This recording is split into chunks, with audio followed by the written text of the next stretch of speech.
Welcome. Welcome to D66 House in Delft on International Human Rights Day 2021.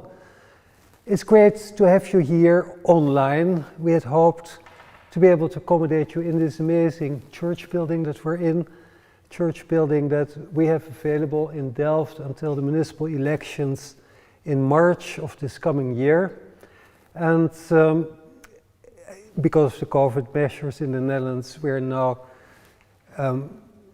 still having all the events taking place, but online, and at least by having them online, we know that we can reach out to a much larger audience. So we hope to have people not only from Delft, but from all over Europe and elsewhere here with us in spirit. And we are going to talk today about human rights, about actually voting rights for European citizens living in the Netherlands. And D66 is now the first party, as far as we're aware of, in Europe to have included a paragraph in our election program from which it shows that we are in favor of extending voting rights to non-Dutch people living in the Netherlands, and beginning with European citizens. We have been able in Europe to live and work in whatever country we choose since, Europe made this possible. We agreed amongst ourselves to become more and more one unity and one community. But the next step that we think that should be considered and maybe should already have been taken is to make it also possible for people to participate in local politics on the one hand, in the politics of the country where they live, and on the other hand we might question whether we should not slowly start thinking about a European citizenship. And these are things that we are now going to discuss today with a few of the speakers that we have listed in our program, because I am very sorry to have to share with you that 3 of our speakers had to report sick because of like colds, but probably with COVID related elements. So instead of 6 speakers, we're with 3 people today. And luckily we have, with these 3 speakers, 3 formidable speakers who will shed their light on the plans of D66 to enfranchise European citizens by extending full voting rights to the people who have been living here in the Netherlands, at least people who have been living here for more than 5 years. This is how it's phrased in the election program. We'll start with Sophie in Veld. She is our MEP at D66. MEP and D66 is in Europe part of the Renew fraction in Parliament. Then we'll have Bijsmans, professor in citizenship at Maastricht University, and subsequently Tony Venables, who is the founding director of ECIT Foundation, and they have a European Citizens initiative that basically is proposing the same things and voting rights for European citizens. So between these 3 speakers and myself as a moderator, we'll have a panel discussion after the keynote speeches. And there's also a possibility for you, for the audience, to join us in this discussion by posting your questions in the chat function of YouTube. So we will see the YouTube stream on our laptops. We will also see the questions appear, and I will try and bring those questions into the discussion that we'll have after the keynote speeches. But first I will give the word to Sophie in Veld. Sophie will first of all question what a demos is, what a demos looks like, are we talking about when we talk about the European community, and how is this European community going to function also as a political body, and how are we going to vote as members of this body? Are we going to do this for European Parliament, or are we going to do this locally? And so she will have some reflections on this to start with. Then we go to the specialist from the academic field, and then to the person who will really take starting point from the individual. So we go top down from the European Parliament and European politics to the last speaker, who will go bottom up from the individual person who is living abroad and wants to be part of the political discourse in the country where he's living. Sophie, can I invite you to the pulpit? Okay, thank you very much. Can I put my iPad on top of this? Yeah.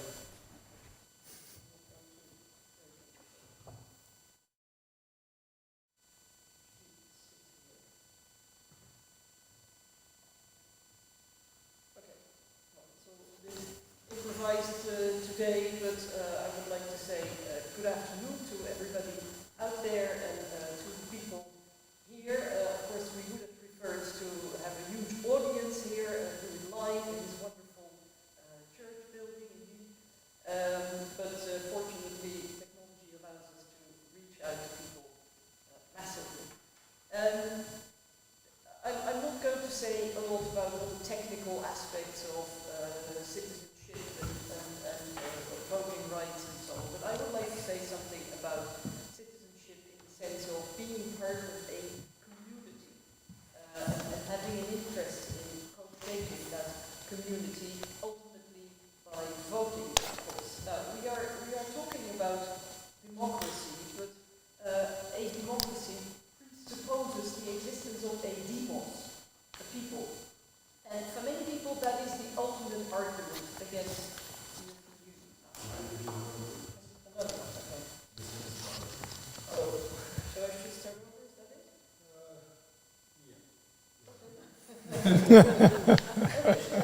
start over.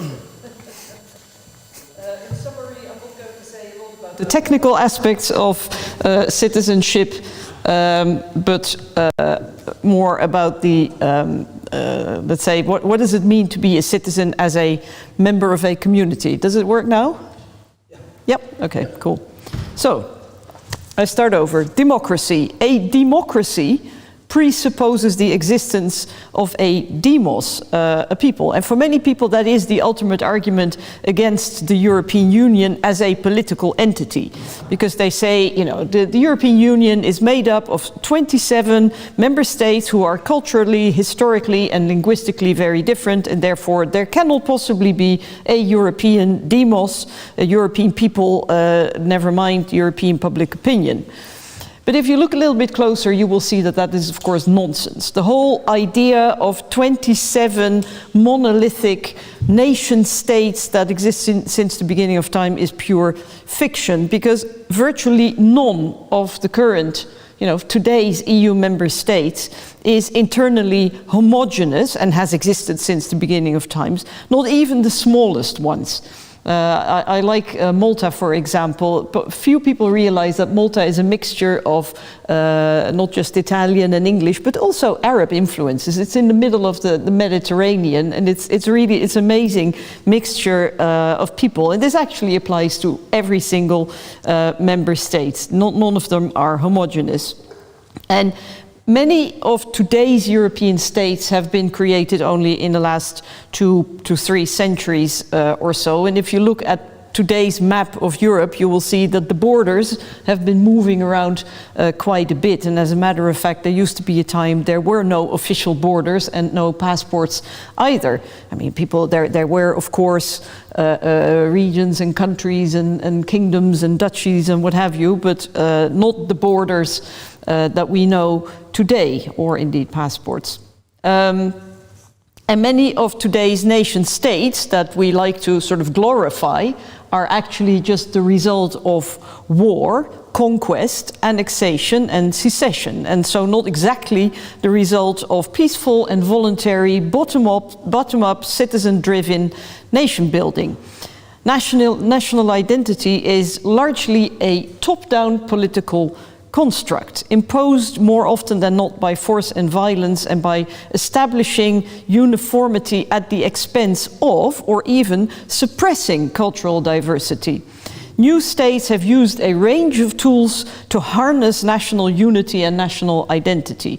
Linguistic diversity has been replaced by a single dominant language of the public administration, judiciary, army and education system. I mean, it's good to realize sometimes we are talking about minority languages. There ain't no such thing.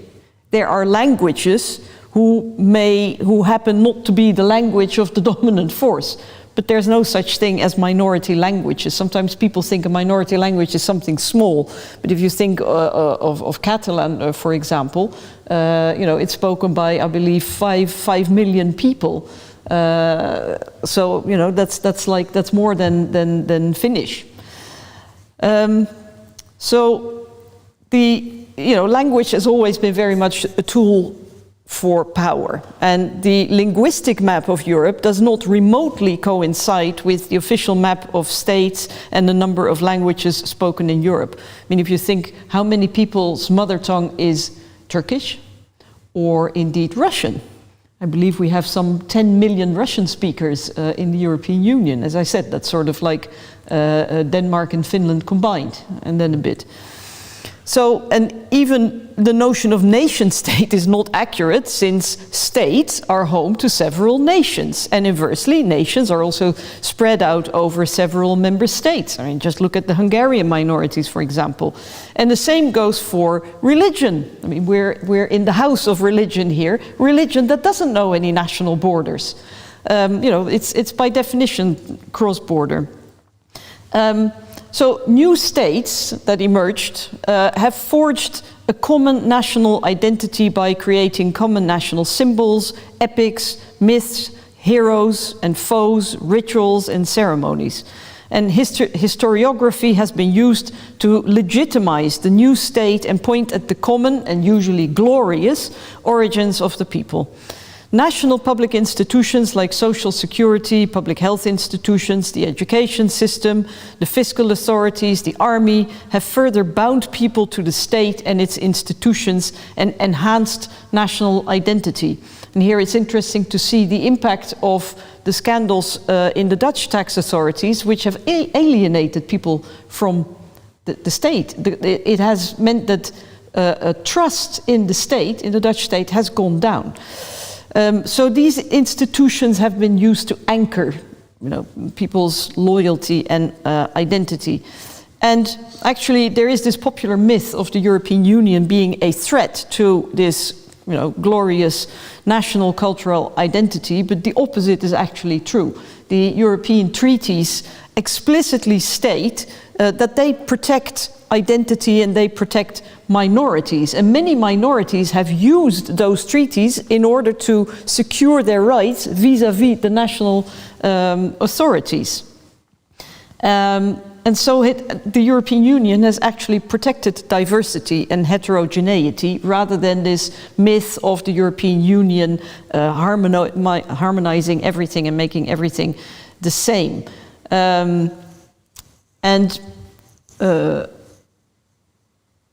It's actually interesting to see that states which have embraced linguistic and cultural diversity and national minorities and accommodated them in their administrative and political structures are strong and successful. I mean, it's ironic to think that in the United States, Czechs, Poles, Germans, Irish, Swedes, Italians, Frisians, they have formed a nation. I think they even say one nation under God, right? Isn't that interesting? Where those same people are here all arguing that there cannot possibly be a unity because they're all too different, but on the other side of the ocean, those same people are one nation. So, in this context, I would like to dispel another myth, and that is the gap between East and West Europe, or Eastern and Western Europe, and in particular in Western Europe, we tend to hold these caricatures of Eastern Europeans who are, well, you know, they're just a bit backwards. They can't do democracy. They're all very homophobic, and if they're not homophobic, they're corrupt, or both. Sort of a B category democracies. And those caricatures are, of course, fed by leaders like Viktor Orban or the Polish government leaders, maybe Mr. Janša from Slovenia these days. But if you look closer, you see an image that is entirely different. If you look at the political map of Europe, then you see there is no East-West divide. As a matter of fact, the rise of these populist forces, corrupted, autocratic, is actually not even a European phenomenon. I mean, look at who was in the White House before Joe Biden. He is a very close ally of European populists, and his right-hand man, Steve Bannon, is actually one of the leaders here, the driving forces between the unification of populists in Europe. So I've lost my thread here. This is what I do when I don't look at my speaking note. You see that in practice, Europe as a political community is actually emerging slowly but steadily, and ironically it is the anti-EU nationalist populists who may be more advanced in making the EU political community. And they actually do so by instigating culture wars at the European level. Because their rhetoric is extremely nationalist, but they're also very, very good at uniting at European level. Although just this week they failed to form a new political group in the European Parliament, but I mean that will materialize one day. They're all, you know, their cooperation is intensifying, and they are more and more formulating joint political agendas, and those agendas, funnily enough, are very much values based. Because when they say, oh, we're all so different in Europe, you know, we have to do things nationally because the nation state, you know, that is where our identity lies, where our identity is shaped. And you'd say that identity is connected with values.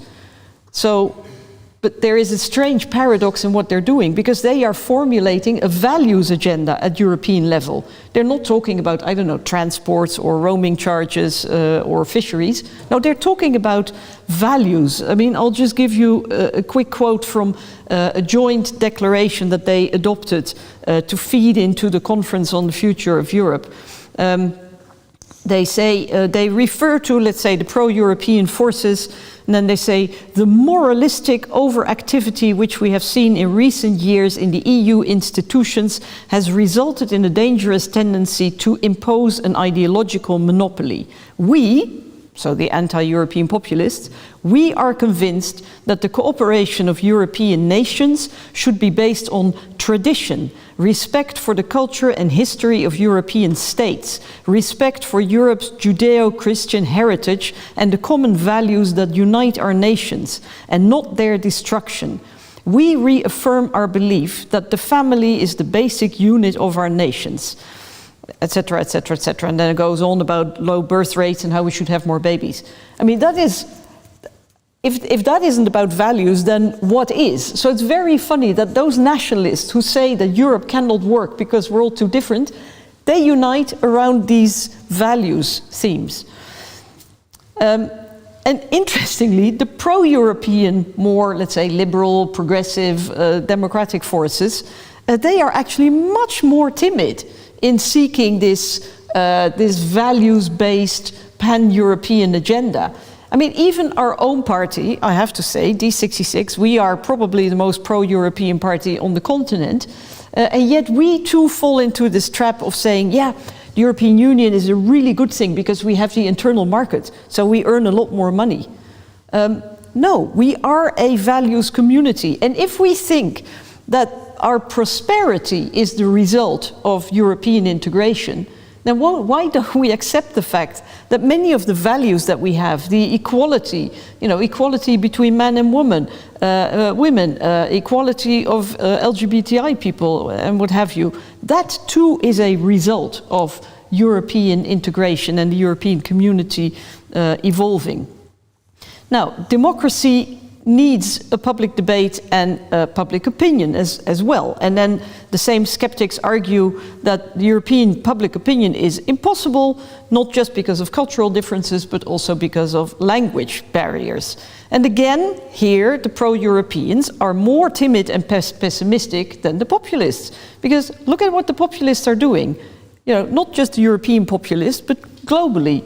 They communicate with the people via social media. They're extremely good at it. They have understood the opportunities of reaching a large international audience via social media. And even to the point where we now consider that their communication is becoming a threat to our democracy. And yet we don't seem to be able to do this kind of cross-border international, or borderless, you might say, communication with the people who believe in a strong Europe, which is still the majority. So we should be much smarter there. And I also think that we should recognize much better that there is already an emerging cross-border public opinion and community. Just to give you a few examples here. COVID. It's interesting that the anti-vax movement is very global. They find each other, they have common language, they have common campaigns, common images, common symbols. And interestingly, Facebook, also very cross-border, and other social media, they are actually doing a kind of counter campaign, promoting vaccination, also globally. So these are global campaigns. But also think of, in the meantime, a couple of years old, the school strike for climate. Greta Thunberg, global phenomenon. Black Lives Matter, Me Too. Last summer, when there was the football championship, and there was then at the same time, connected to the championship, there was this global movement, people waving rainbow flags in protest against the homophobic laws introduced by Viktor Orban. Remember that? That was global, everywhere. And people felt this is something that we do together. So climate, the environment, gender equality, racism, LGBTI rights have firmly become part of an international political agenda. And in a way, the counter agenda of the populists. But there are also some other earlier examples. Remember the big marches against the Iraq war in 2003. In 2011, at the height of the financial crisis, there was a global protest movement denouncing social and economic inequality under the name of Occupy or Indignados, and they had the anonymous collective with the Guy Fawkes mask. Think of debates about the Mohammed cartoons by the Danish newspaper, or the protest against after the killings of the people at Charlie Hebdo. So you can also see traditional media going increasingly international. Think of big campaigns, investigative operations like LuxLeaks, Panama Papers, and more recently the Pegasus project. So you can see that this cross-border public opinion is emerging. It is there. There is an international and so also a European demos. Okay, I'm coming to my conclusion. I've taken the liberty of speaking a bit longer because we have fewer speakers anyway. I will say something very briefly about, let's say, the more practical and legal aspects of European citizenship, because we do have European citizenship. But it's a very, very modest form of citizenship, and interestingly, it is always tied to the citizenship of a member state.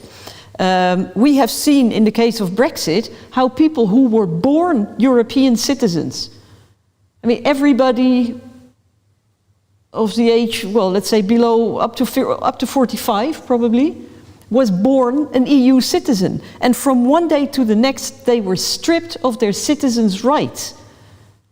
Can you think of any other example in a democracy where people are stripped of their rights overnight? I mean, that's quite shocking. The other side of the coin is the sales of the so-called golden passports and golden visa, but in particular golden passports. This is a very lucrative trade in countries like Malta, Cyprus, Bulgaria, Portugal, where they are selling citizenship. If you are a rich Russian oligarch or Chinese or whatever, you put on the table, let's say €500,000 or €1 million, you get a passport. And then you're a European citizen with all the rights that come with it. Right to freedom of movement, right to do business across the European Union. I mean, I find that there's a very cynical imbalance between British people being stripped of their rights, or indeed people who are coming from, I don't know, Africa, for example, who want to work here and who are treated like, well, less than human beings. And on the other hand, people who can buy citizenship, because that means it's stripped of its meaning. And last thing is, you're going to say more about voting rights later on.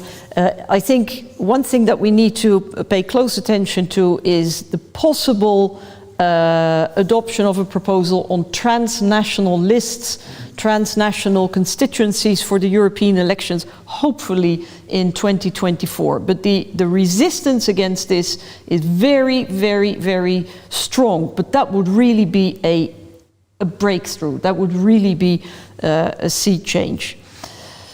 So, in conclusion, we Europeans, we are a community of people with shared values and shared interests.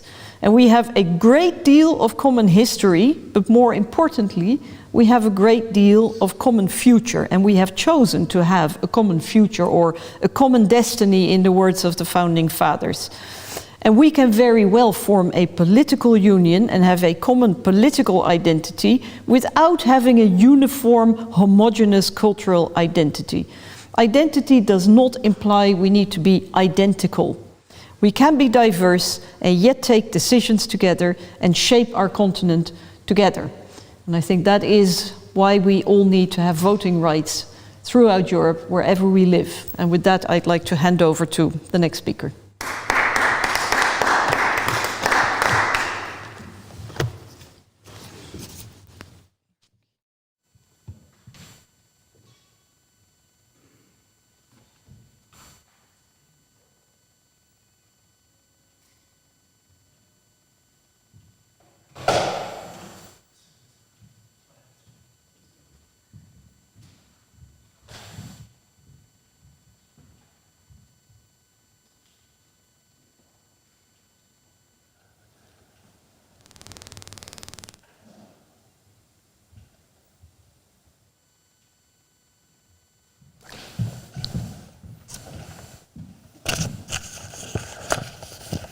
Just checking if all the sound is okay. Yes, great. Thank you very much. Hello everyone at home and everyone here today. My name is Bijsmans. I'm Associate Professor at Maastricht University, where I teach on courses on EU politics and democracy, and I do research into issues related to media and Euroscepticism. And it's this research background which has also shaped my talk today.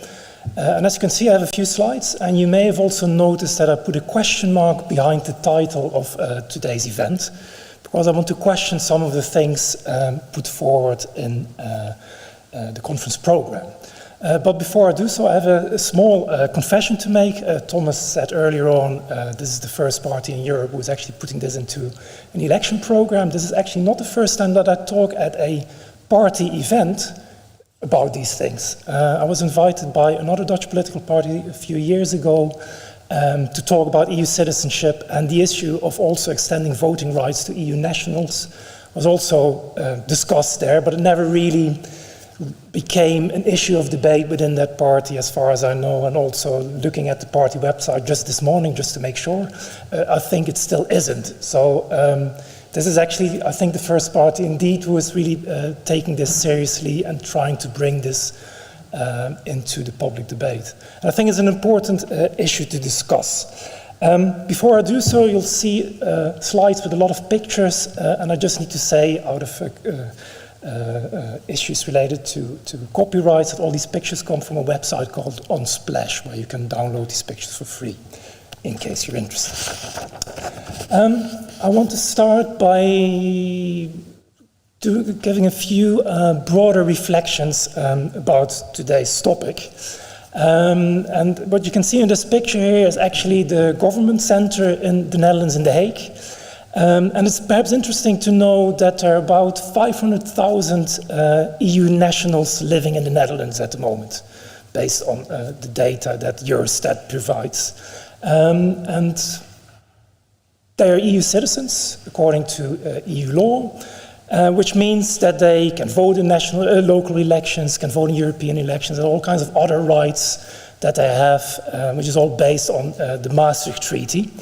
But obviously there's one thing that they don't have. They are not really represented in national politics, which in a sense is odd. Yeah? They live here, they work here, they pay taxes here. But they don't have anything to say about the direction of politics in this country. So I think the plans that this party has to extend voting rights to EU citizens living in the Netherlands make sense to me. That is, it makes sense to me from the perspective of representative democracy. But what I want to question a little bit is whether it also makes sense in the context, and here I'm quoting from the conference program, increasing unease amongst people with regard to the European Union. And I think from my background as a researcher in Euroscepticism, this raises a couple of questions, and I'm not quite sure whether extending voting rights to EU nationals will actually help to combat some of those issues. So there are a couple of questions that I'd like to discuss today. This, by the way, is the only picture which is not from Unsplash. This is my hand with a pencil from the elections earlier this year in the Netherlands. But the idea that unease amongst European citizens might be related to giving EU nationals voting rights in the Netherlands, the link that is made here, I think, raises a number of questions that I would like to discuss with you today. And the first question is related to voting behavior. Namely, there's an assumption here that EU citizens will go out to vote, and there's an assumption here that they will vote for particular parties. And that's something I think we just were discussing briefly. My second question is concerned with the reception of the proposal, because as soon as this will go out into the public debate, there will no doubt also be reactions from other political parties in the Netherlands. So how will they react to this proposal? And thirdly, I want to briefly discuss the thing that this proposal is actually addressing. And I want to again say that I think from a perspective of representative democracy, there's much to say for this. People vote, people live here, they pay taxes.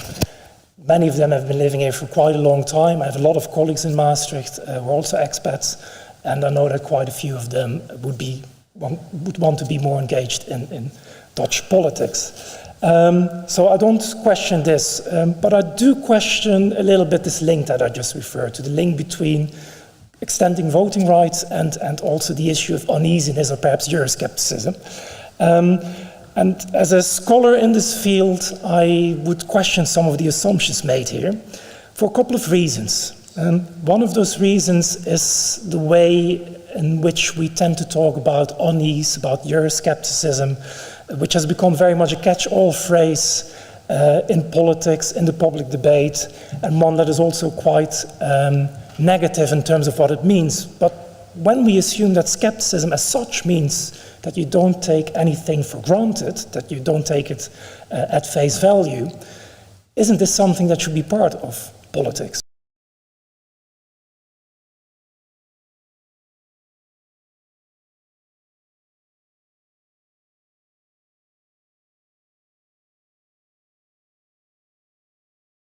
And I think this is relevant to take into account in the context of a debate such as this, because a lot of the things that are labeled as Euroscepticism are actually different views of the EU or different views of EU policies even. And these things are very important, I would say, for the European debate. and for the democratic debate about the EU. Now, I know that there's a rise of populist parties, and the previous speaker also referred to this. There's some really good data here, which shows that in 2000, the populist vote share in European countries was about 8%, and by 2017 we're talking about just over 24%, so there's definitely something going on here. But this is a very broad group of parties, and also not all of them are actually Eurosceptic or anti-EU. Quite a few of them actually want a different EU, especially on the left side of the political spectrum. But there's also some interesting data that I would like to show to you, which actually shows that on the one hand we see a rise of populist parties, but on the other hand we also see a rise of support for the EU. This is data from Pew Research from a few years ago, just after the Brexit vote. And you will see here that after Brexit, support for the EU, here the question was whether people have a favorable view towards the EU, has actually gone up. There is European Parliament data from around the 2019 elections that shows the same. That shows, in fact, that that support for the EU at that time was higher than it has ever been since the 1980s. There's also research in relation to COVID, which was also just briefly mentioned, that shows, and this is from 2020, that shows that there are actually quite a lot of people in Europe who would see a positive thing in an increase of EU competence to deal with these type of issues. So on top of the whole debate about populism, Euroscepticism, I think it's also good to think about the fact that there's skepticism may not necessarily be a bad thing, but also that there's a counter movement going on. There is also, for instance, data that shows that support for parties that really support the EU has also gone up at the same time as there's been a rise of support for parties that are more negative towards the EU. So for me, the idea of tackling uneasiness, maybe uneasiness and partly should also be welcomed as part of the political debate, and I think part of this is also important to get a proposal for extension of voting rights to be accepted. The next question I split in two a little bit.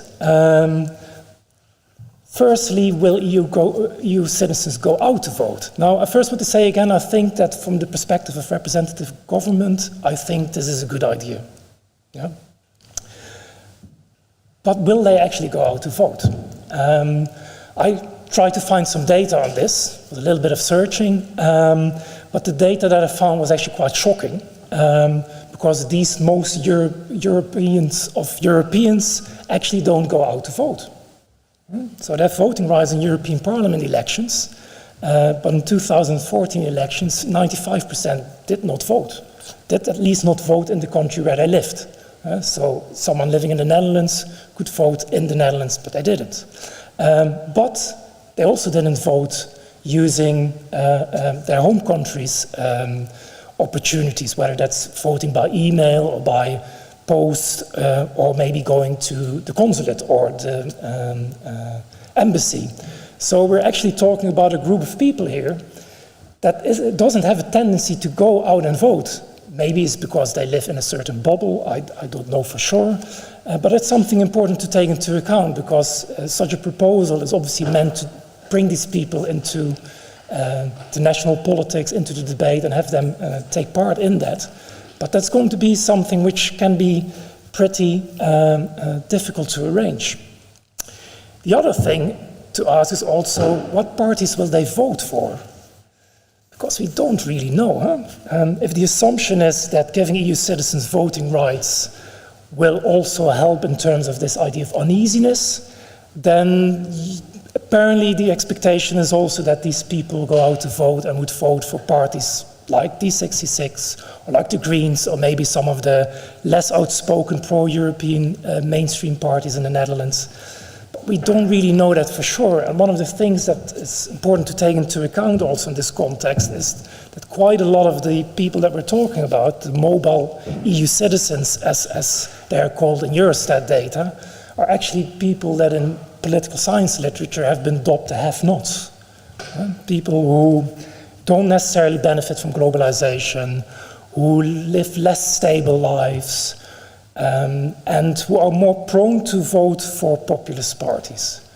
Now, I know that it's quite unlikely that the people who benefit from this and who travel will actually vote for populist parties, but obviously there is a chance that they may also be interested in the other side of the political debate, and that they might be interested in more national narratives, because it fits more clearly to some of the concerns that they have in their daily lives.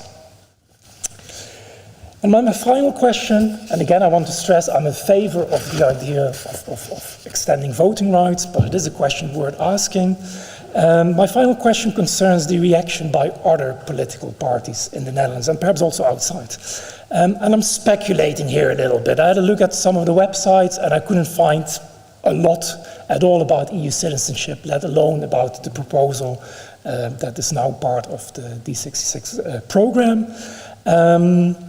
But it is worth asking how they will react, in particular in light of the idea of presenting this as something which is important for representative democracy and which is important in light of this European debate on easiness and so on and so forth.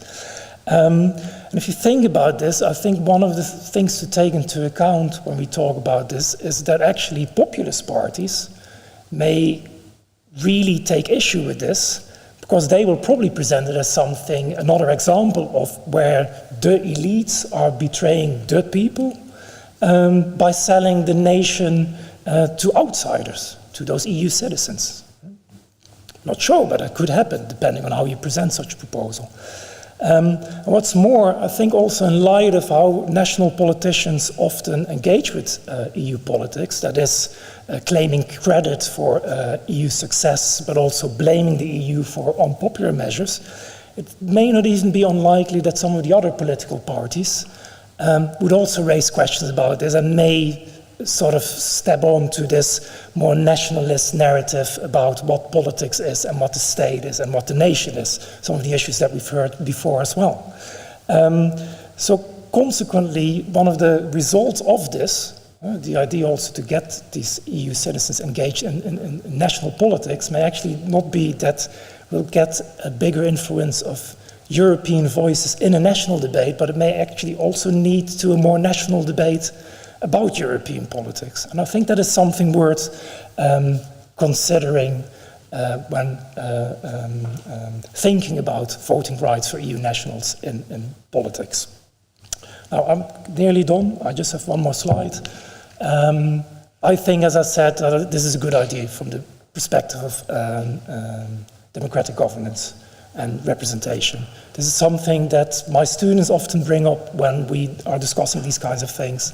And for them, it is really a no-brainer that if you live in a country, pay taxes, work there, that you also should have the right to vote.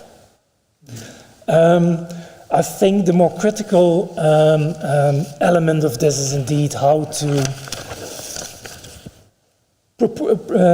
promote an issue such as this and how to promote something like this in the public debate. And there I would say perhaps it's not a good idea to see this as something which will help to combat this uneasiness.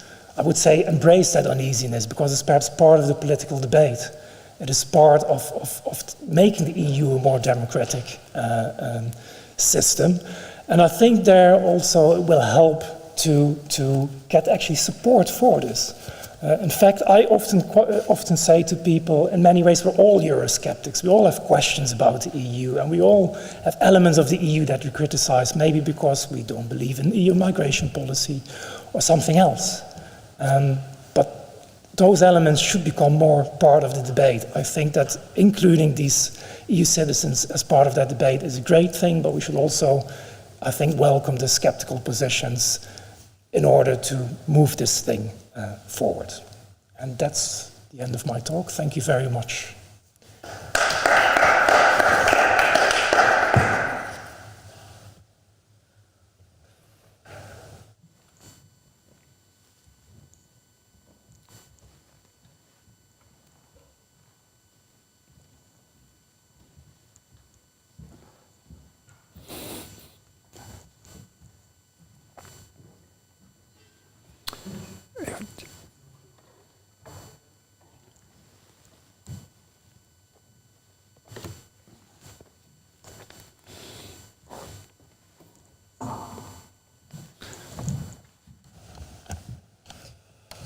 Okay.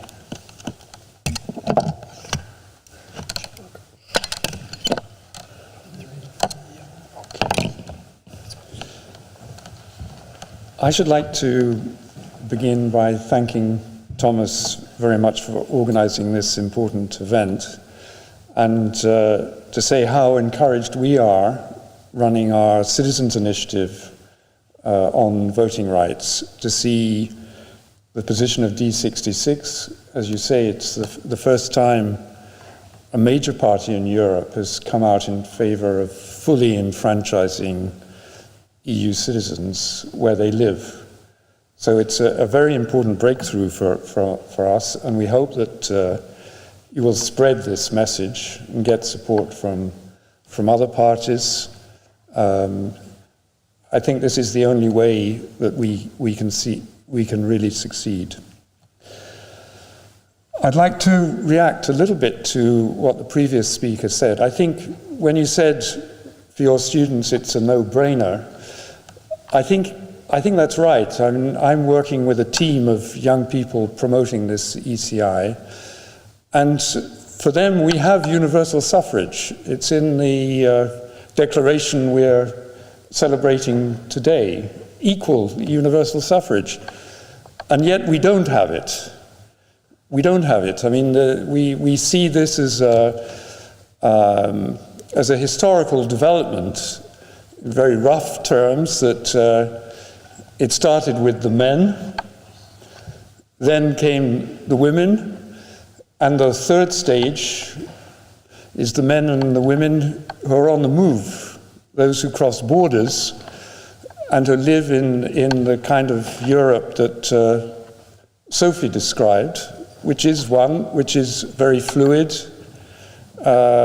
with mixed identities, very porous borders, etc. So in that sense, yes, it should be an absolute no-brainer. We need to achieve universal suffrage, and we don't have it yet. And this is the final stage in that process. I'd like to make 3 points. I'd like to talk a little bit about European citizenship in general. Secondly, I'd like to talk about political rights in particular in relation to European citizenship. And thirdly, about some future challenges. ECIT is a foundation specialized on European citizenship. I think many people, many organizations relate to different aspects of this topic. There isn't really a think tank full-time on this issue. We tried to tackle it by bringing together, as our 3 speakers actually, academics, politicians, civil society representatives at an annual event where we first of all worked on framing a statute on European citizenship. And we've tried in this text of 30 articles, I think, to reflect a little bit the Europe the first speaker described, which is one of incredible complexity and diversity, where clearly we need something more than just the nation state to bring us together. The nation state can't do it on its own. We need something more, and this could be European citizenship. It's very difficult to frame. It's very difficult to frame. We've tried to do it really learning from the academics that any citizenship is about rights, it's about participation, it's about belonging. So we've brought that into the structure of our 30-article text. And then we've tried to reflect the aspirations, particularly, I think, of the younger generation. That's the one we have to work for. And they say, yes, as you said, it's not enough as it exists. However, if you bring together everything to do with European citizenship which is scattered across the different departments in the Commission and all your committees in the European Parliament, you do see that it's actually more than the sum of its parts.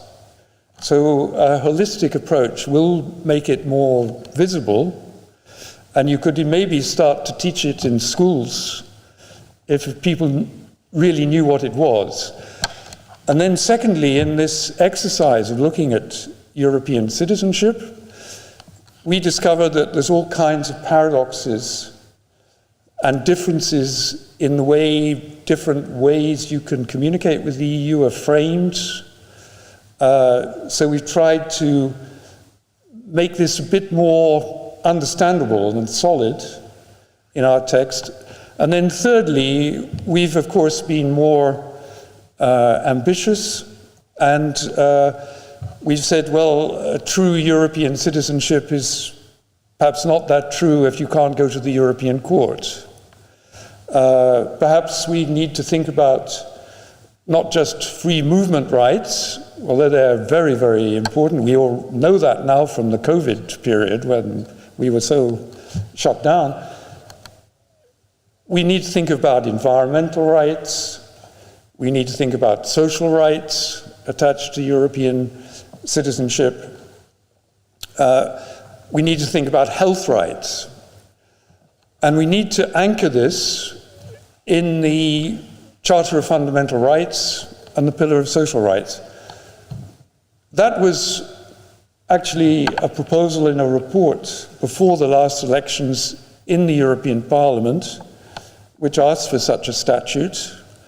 There will be a conference later this month in Madrid where we hope that MEPs will be looking at our version of a statute, perhaps another version of a statute, and that we'll promote this idea in the Conference on the Future of Europe, and something will come out of the Conference on the Future of Europe about, why aren't we more ambitious? Why aren't we doing more about European citizenship?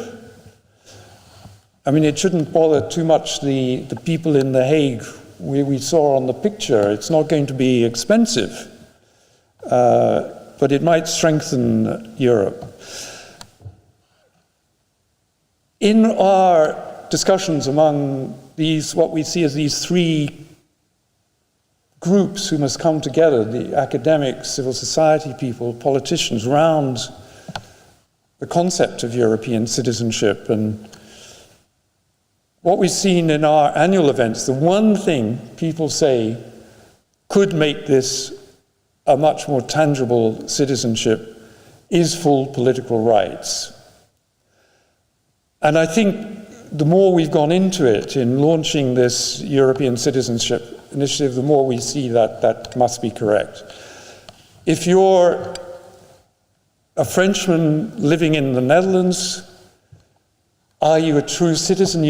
You have to abide by rules which are decided by other people, by other voters, but they apply to you absolutely equally. You can vote for people in the European elections. I think, the average, I'm afraid you're right, is very low. It's about 10% in one's country of origin across the EU. Only 20% go and vote back home, well below the just over 50% turnout. It's extraordinary. This is the group most affected by the EU. So there's some fairly deep reasons for this, we feel. The other problem, I think, is that you vote for a member of the European Parliament, but, for example, the last German elections, which Politico, the newspaper, said was the real European elections, was a fairly tight result, but the outcome of that is really decisive for the European agenda. But there are some 14 million people in Germany, EU citizens, third country nationals, who are not voting. And that was really decisive for Europe. look at what's coming up in France in the French elections. I mean, those are very worrying, very existential elections coming up. And EU citizens can't vote there. So the position of D66 is absolutely right. I think that you're correct, Patrick, in saying there will be reactions from other parties. So I would say, yes, that's tough, that's life. But over time, the parties, even the more extreme parties, will see that these are people living in the country, sending their kids to the same schools, paying their taxes. There will be an adjustment to it. But I do think the turnout would be better. And in turn, that would improve the numbers who vote in municipal and European elections. I think the difficulty is, one of the differences with the EU is that it goes through reforms which, seen from the inside, are incredibly difficult. Okay, we're going to make an advance with the introduction of European citizenship into political rights, but it's only partial political rights. So people's attention isn't grabbed by that. They don't feel they're really being taken into account by the political class where they live, and that voting is somehow not for them. So it is, I think, a very important issue. I think it's also an issue which underpins, or should underpin, the reform that you talked about, which is going through the European Parliament with some difficulty of transnational lists. I mean, that's a very top-down change in the electoral system for the European elections. It should be mirrored by more bottom-up action to make transnational voting much easier and for voting to catch up with the free movement and the kind of Europe you were describing.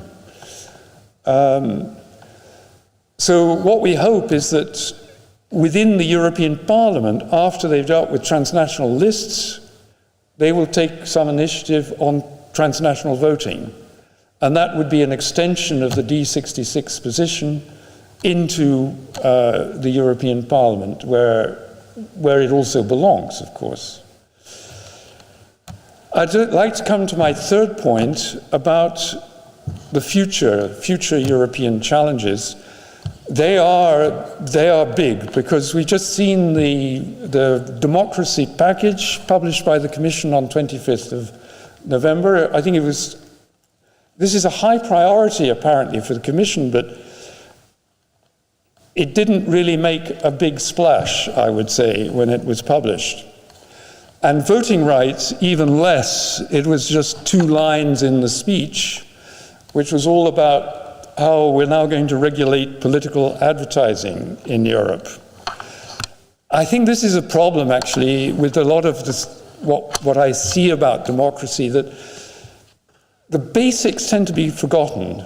It's much more exciting to talk about fake news, interference with elections by the Russians, things which can sort of grab media attention, but the kind of bread and butter issues, who is voting, who's not voting, okay, let's talk about those, but generally when they're talked about, it's too late. It's when people see the turnout was very low, and they come to them. So we have to get these issues of voting rights higher on the agenda. I mean, what the Commission has done is to simply say that now every member state is obliged to inform people in general, but also individually, of their right to vote in a language that they can understand. And in turn, the member states have to give a full picture to each other and the Commission of what's going on with all the cross-border voting. I mean, this is a useful first step, But we would have liked, for example, to see an extension of the right to vote in municipal elections to vote in city elections or regional elections, which is possible in some places. That could be a next step going towards the national elections. One last thing I want to say, I think, is that we found by setting up a team of Erasmus students who work on these issues, this is a very interesting, low-cost approach, that they produce incredibly good results. They've just produced a 40-page paper setting out their position on all these issues. It won't come as any surprise to you that they realize that they are, for the first time now, a generation growing up in a world where democracy is in retreat globally. That's extremely worrying for them. They see the urgency of it.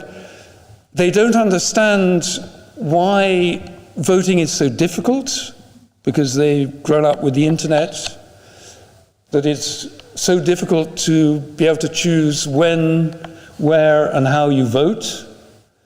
And they monitor elections and they see different practices. So I think when we finished with the ECI, we will certainly want to keep this approach of sort of young election observers. I think it's a very fruitful thing for the future, and to link it up with voting rights organizations, because this is a very underdeveloped part of civil society. I can tell you, I've worked a lot in civil society. I haven't seen anything as underdeveloped as this area. I'd like to end with an appeal. I hope that every member of D66 will sign our Citizens Initiative, because it's a step towards your own policy. And I think if you're a member of a political party, you understand better why we're doing this and why it's important. So please sign. We need a breakthrough in one or more country, and I think we could get it here in the Netherlands. I think that's very important. I'd just like to end. Do I have 2 minutes? Yeah. Just 2 personal remarks. I think, why am I involved in this? Well, it's partly for the reasons I said, that I've worked a lot on European rights, and I got interested in European citizenship, set up a foundation on the subject before Brexit, I should add. That's the main reason. But I also realize, having had a long career as a civil society activist, lobbying the EU for consumers, for European rights, setting up different organizations, European Citizen Action Service, Public Health Alliance, Culture Action Europe, all kinds of things. I've been a little bit like you in the background, working on these things and building structures. And I never voted, because I'm a UK citizen. So when I moved to start my career at the Council of Europe, I couldn't vote. I got out of the habit of voting. And it's really dangerous. It is really dangerous. And you fool yourself, because of course you get lots of results through really knowing how the EU works. It's perfectly possible for citizens to influence the EU. It's not at all the other way around. As you said, it's perfectly possible to get legislation through. So why should I therefore vote? But then, as I've become older, I've realized very late that everything you do, I mean, for example, at the moment around civil society, there's tremendous fashion for citizens' assemblies, citizen participation. Fantastic. But what will happen next? What will happen to their recommendations? What happens to all our campaigns, even the legislation we get through? If the political majorities are not there to sustain them and put them into legislation, we fail. So I think we've somehow got to sort of work on the idea that participatory democracy is of course an area which needs a lot of development, but we have to work on representative democracy at the same time. And then I think the second thing I've learned is that you can't take European citizenship for granted. So I couldn't vote in the referendum in 2016, and that was just one of 1.3 million of us, a bit less, but a million. And then 3.7 million EU citizens in the UK, they couldn't vote either. And for the last 4 or 5 years, our lives have been affected by this, these decisions very, very directly. And I have to say that I was glad to hear what you said, Sophie, because I tried with petitions to the European Parliament. I got a lot of pro bono legal support with a complaint to the Commission, wrote to the governments, and I came up against a brick wall. No one wanted to hear about any claim against losing my European citizenship. So I'm eternally grateful to the Belgian government for giving me Belgian citizenship very, very easily. But that is something which needs to be thought about. I think we need to think, first of all, about not just how European citizenship is acquired, but how it might be lost. There is no provisions for that. There's a kind of clash between treaty articles, which no one apparently thought about at the time. I think also, and there because I share the same vision of Europe that you have, of course this is also a Europe which goes beyond the EU, with a citizenship which is also a little bit without borders. It's a bit more continental than just the EU, because there is former member state, there are applicant states, there are countries in the center of Europe like Switzerland which don't want to join, but of course they are in some sense European citizens as well. My apologies, I was a bit long.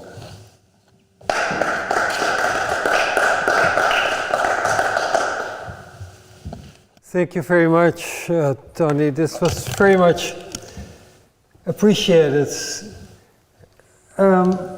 And all of our speakers, I want to thank you very much. I just want to invite the audience to now be a little bit patient, because we're going to have a very short break in which we're going to set the stage for our panel discussion.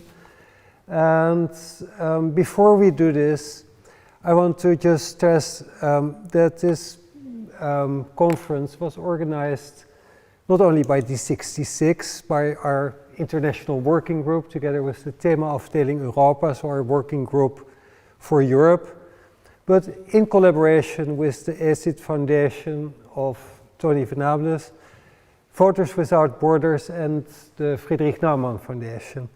And after the break, we will continue to talk, and then I will start by explaining a little bit as to how this initiative came into being. I will talk a little bit about the International Working Group, and then we will enter into a discussion in which we'll go back to all the topics that were now discussed by our three keynote speeches. So please hang on, be patient. In the meantime, I also hope that everybody who had difficulty finding our stream on Facebook realized that somehow the stream there was not happening and that it is all taking place through the YouTube channel. So I apologize for people who had to struggle to find their way to the conference. And I'll talk to you with our panel members after the break. I will be back in about 10 minutes, I would imagine. Thank you very much.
Welcome back to Enfranchising European Citizens, EU Citizens, a conference organized by D66, the International Working Group of D66, together with ECIT Foundation and Voters Without Borders, and with support of Friedrich Naumann Foundation.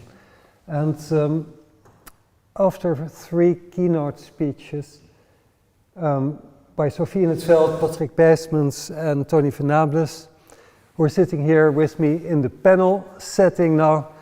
We're going to discuss these issues further, the issues that they have addressed, but also the issues that we want to address with this conference. And before we do this, I will briefly go back to how this conference came into being. And with this, I will also touch upon a few of the things that our speakers have mentioned, and especially probably Tony. So I will starting point by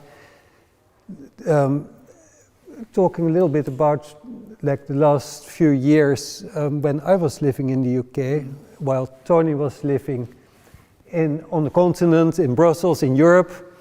And I was living there exactly in the period that, in the run-up to the Brexit referendum, or the referendum that turned into a Brexit referendum, I should say. And I was living in Oxford, of course, in a city with a huge community of expats. I think in Oxford probably about 60% of the people living there are non-British. And living there, it became apparent very quickly to me that, yes, whenever there was a dialogue, a discussion about politics, and especially about Brexit, like in the first 5 minutes in which you spoke with a group of British people, they were interested to hear your position and your ideas as the outsider's perspective, but then they were not interested to talk with you anymore, because that was touched upon, that was done, but you were not part of the discussion because you were not part of their political system. You didn't have voting rights, and it was not your discussion. And this was very frustrating for me. I found it really incredibly annoying. I was living there with my family, with my wife who's British, my children who are British, and I was not part of the discussion. And at the same time, I also noticed that when I was speaking with expats, that they were not only frustrated that they were not part of the discourse, but that they were also switching off. Some of them had lived there for 10 or 20 years. They were professors at Oxford's university. And they had not been used to voting for many years, not in the UK, because when you're living somewhere as a foreigner, you don't have voting rights. So you switch off from this whole discourse and this whole thing that's happening, and you retreat back in Oxford into your research and your things. And this is something that, yes, Patrick touched upon in his talk, that it's somehow like the expat community, who is probably the most European of European peoples. They are all, when you talk to them, very pro-Europe and in favor of further European integration. They're not participating anymore in the political discourse. They're often not voting anymore in their home country, and they're not voting in the country where they're living because they can't. And it's not only that I found that they're not voting in their own country, often they lose their right to vote. So they're not only disenfranchised in the country where they are living at that moment, but they are doubly disenfranchised, because after X amount of years, often 10 years, living abroad, you're not allowed to vote in your own country anymore. Well, when I came back to the Netherlands, I did the same thing that I had done previously after having lived in Italy for 4 or 5 years, the period that Andreotti was being attacked because of his ties with the mafia. And I felt very frustrated that I couldn't do anything. I came back and joined D66. This was after my student days in Italy. Now, the second time I came back again, I felt it was such a relief to be back in the Netherlands, to be able to participate in this political discourse again. So I became active again in the party. And then one of the first things I did was establish an international working group. Because in Delft we have a large community of expats because of the knowledge institutions that are based here. The Technical University, and then TNO, the UNESCO School of Water Education, and Deltares. And all together, I think in Delft we're almost having a 20% of non-Dutch people living and working here, and we realized for the municipal elections alone, there are now about over 10,000 people who are eligible, like non-Dutch people who are based here, eligible to vote. So I thought we have to bring them into this discourse, involve them in the dialogue. And so it was this international working group that then, with 2 motions, first in Delft, then in the Thema-afdeling Europa, or European working group, got motions passed with this notion that we should probably push for full voting rights for expats. And then after those 2 motions were accepted, of course, we were bold enough to put this forward as an amendment to our election program, and where it was also accepted. And all of those instances, the 2 motions and the amendment, were accepted with over 90% of votes. So we were very happy to find that in our party, which is the most liberal party, and I must say social liberal party, because we are very inclusive. We don't want to forget anyone, and definitely not also only liberal party. Exactly. The only liberal party, Sophie is saying. I totally agree. That there was massive support for this notion of extending full voting rights. And so the things that I would like now to discuss now at this table is whether you think that by giving voting rights to expats or to non-Dutch Europeans living in the Netherlands, whether this will help keep the expats involved in the discourse, not only involve them in our discourse here in the Netherlands, but also keep them involved in politics in general, so also the politics at home, and then hopefully also, of course, the politics between home and the Netherlands, or the European politics. Then I also am very curious to know from our panel members whether they think that once you have an expat population that can vote, whether this will help our national politicians to also consider this expat population in our country, a group of voters who will be interested in European issues. They will be interested to hear from our Dutch government what their thoughts are about what's happening in Brussels, what's happening in Europe, because I hope that it will also help create a more Europe-centered discourse in our national parliaments. And I think this is important because was my experience living in Oxford in the run-up to the referendum, that politicians, and really all politicians, whether they were Labour, Conservative or Lib Dem, they always very easily forgot to talk about Europe, because of course Europe was under attack. It was under attack from the people who wanted to see Brexit happen. And it was not only that the people who were in favor of Brexit were bashing Europe and blaming Europe for everything that went wrong, but the people who were in favor to remain, they were very reluctant to talk in positive terms about Europe, because they were still worrying that they would lose people towards the Brexiteers if they were too Europe-minded and too much in favor of Europe. And so my feeling was that if at that moment, if there would have been an expat vote for Europeans living in the UK, that the discourse would have been different. It would have become much more difficult for politicians to be negative about Europe, because they would lose the vote of the expat population. And I am curious to hear your thoughts about this. If, yes, you give expats a vote, and in all countries in Europe we see growing populations of expats, if that will help to bring Europe more into the national discourse about politics.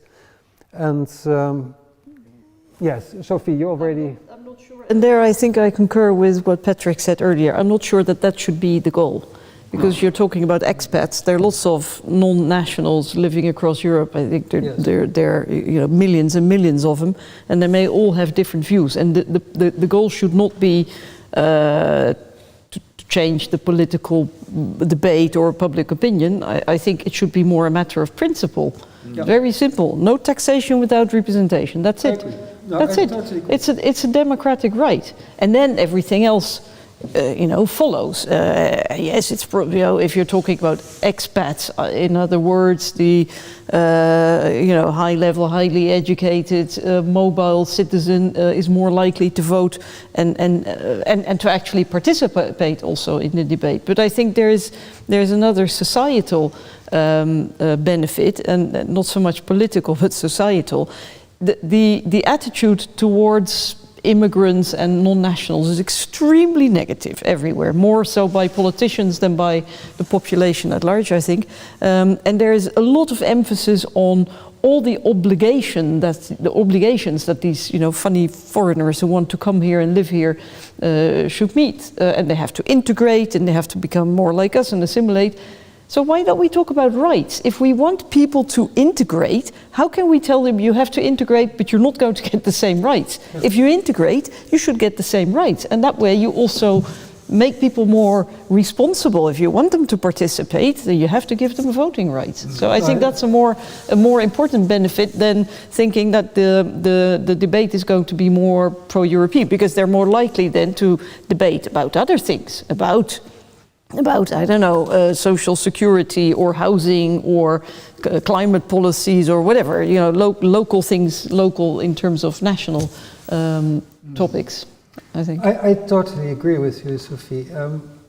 I also noticed that in those same discussions with expats about what was happening with Brexit, it very quickly became a discussion about the Brits. The Brits are doing this, Brits are doing that. I think once you give voting rights to everybody living in a country, they become part of the system. So they will become part of this society because of their voting rights, and vice versa, the other way around. Once people live, like non-British people living in the UK, if they would have had voting rights, they would also have been at the table and part of the discourse. And in the end, the vote there would have been a communal vote of all the people living in it. But now it was the opposite, because they were given a very clear message: you're not one of us. Exactly. You may have been living here half a century, and your kids may be British, but you're not. You're not one of us. And this was the political message, but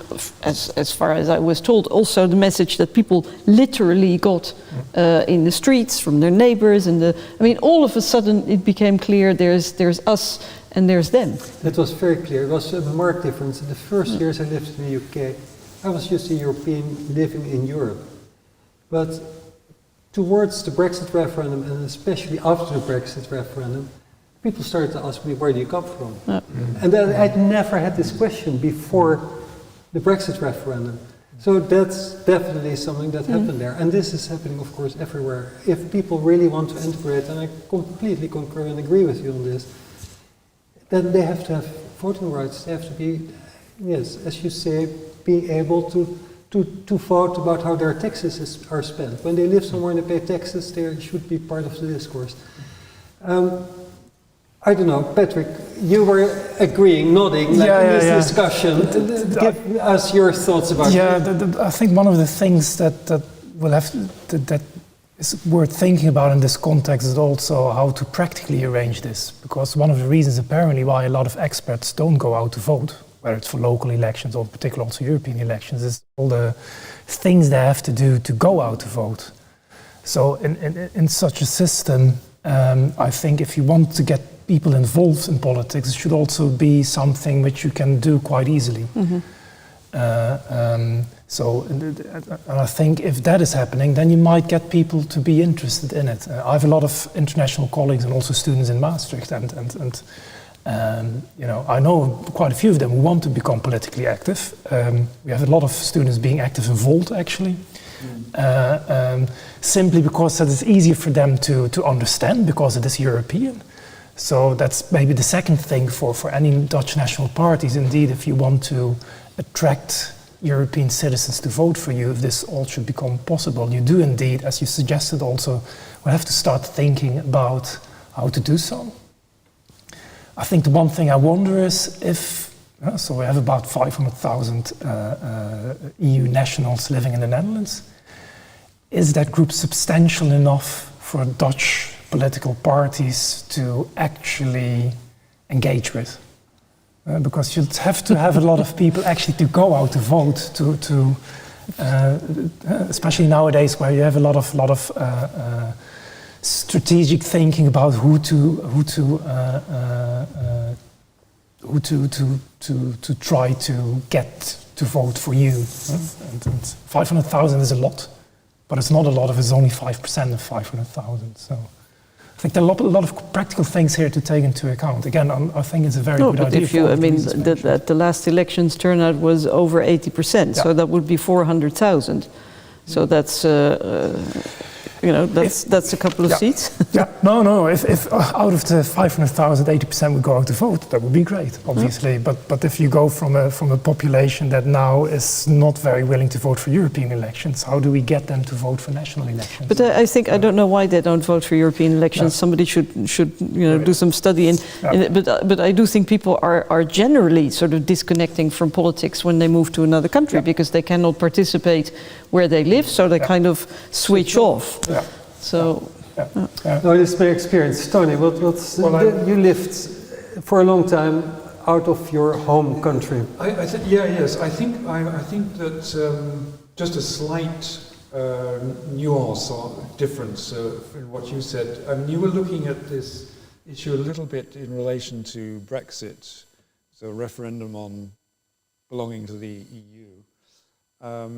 I think it's more likely that what the expat vote would bring to national politics is more transnationality, not necessarily a European dimension directly, but politicians would hear about things going on in other countries, which may be better than they're used to, or they may have something, you know, to learn from that. So that's a positive attitude. But I also rather agree with what was already said, that I think there's a kind of trap in the discussion about democracy, which is to put value judgments on it.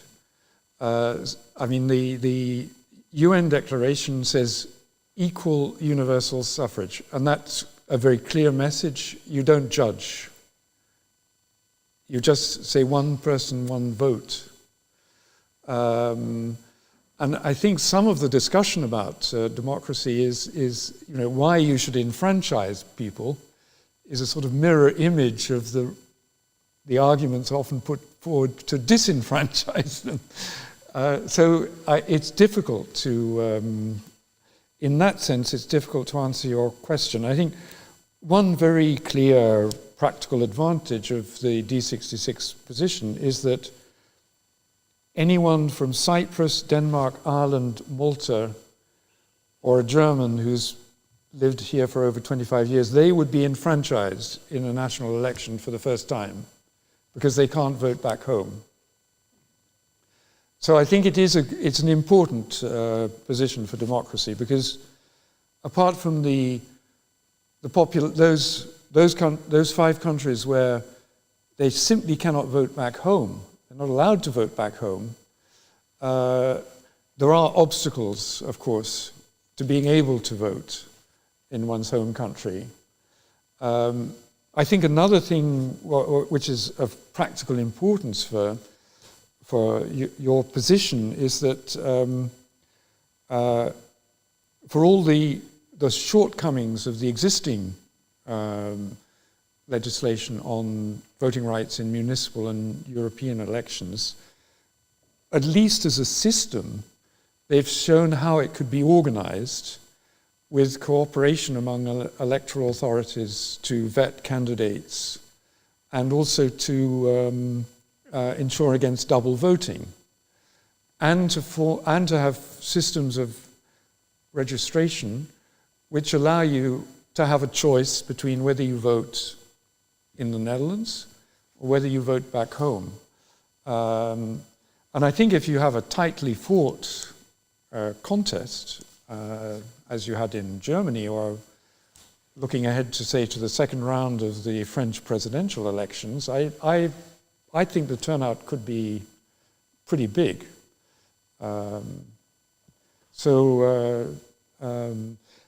The other thing I wanted to say is that I think that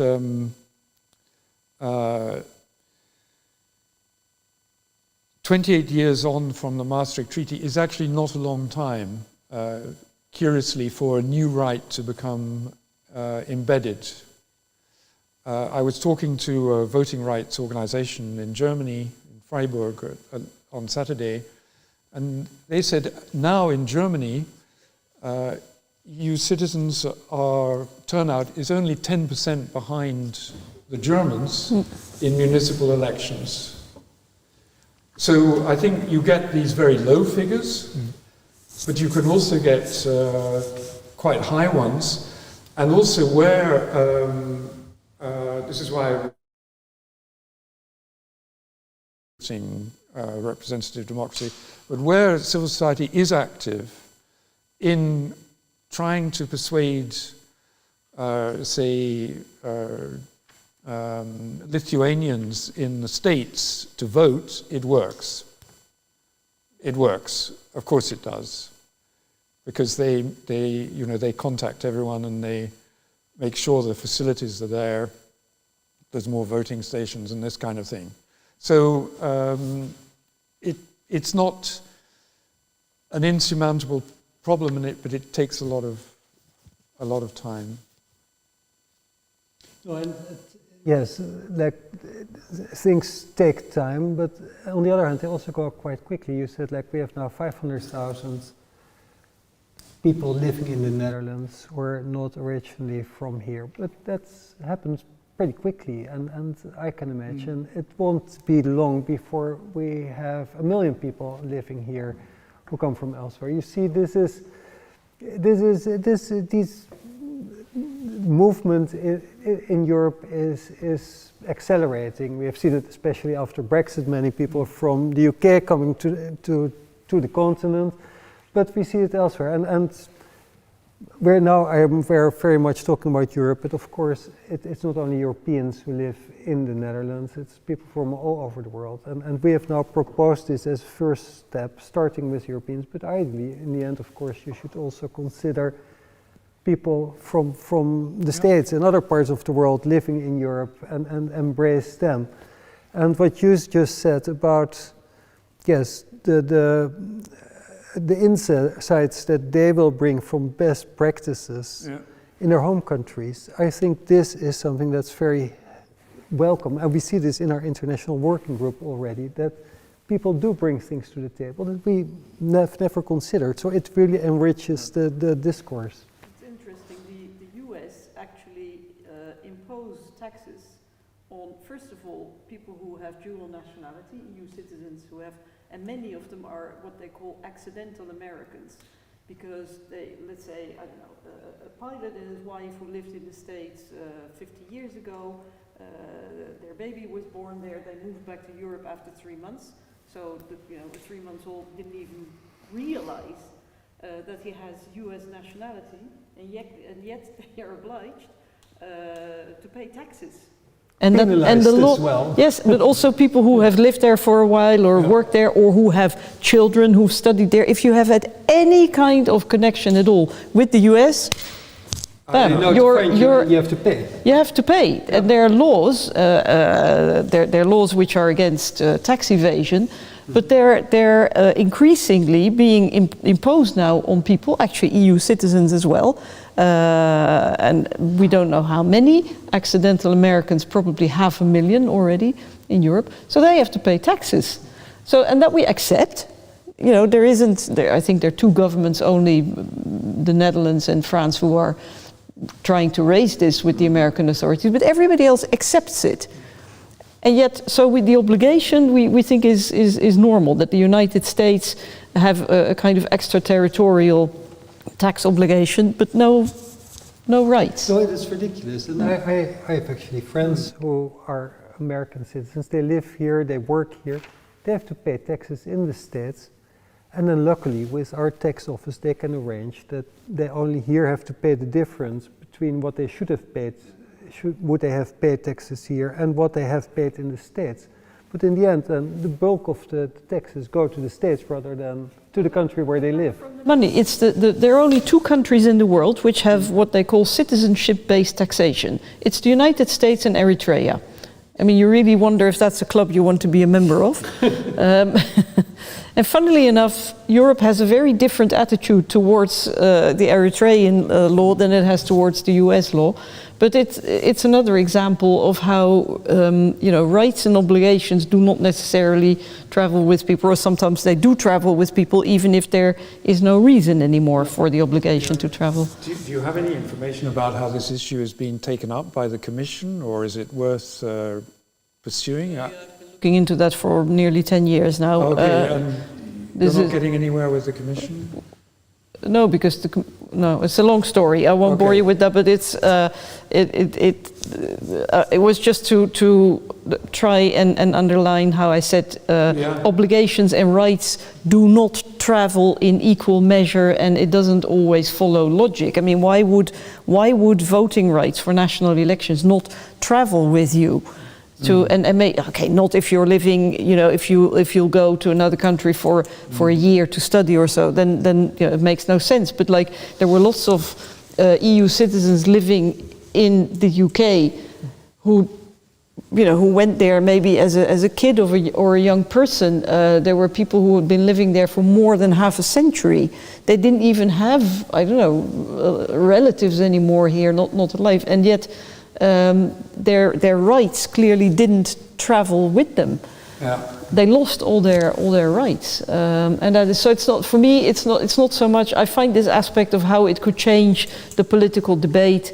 Yes, but for me that's a side effect. I think the prime purpose of this should be to give people their rights. It's a democratic right, and even if they're, 500,000 in the Netherlands, that's grand. But even if it were only one person.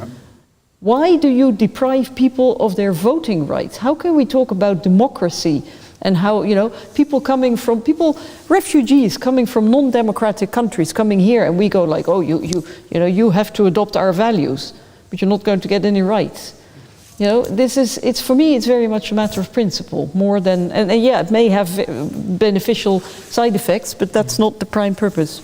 No, I completely agree. And then the interesting thing is, when I've been talking about this and discussing this with people, is that many things that people will very quickly raise and is say like, well, if expats were living here for 10, 20 years, want to have voting rights, why don't you become Dutch? Because after 5 years they would be entitled, and then I'll tell them, yes, sure, of course, people could then become Dutch in order to acquire voting rights. But in Europe, they don't need to become Dutch in order, they are allowed to live here, they are allowed to work here. The only benefit of becoming Dutch would then be to be able to vote here, whereas for many countries, and this also is still the position of the Netherlands, if someone becomes Dutch, they're required to give up their original nationality. And that's a huge issue. This is what many victims of Brexit went through, because let's say a Dutch woman, I've heard so many examples.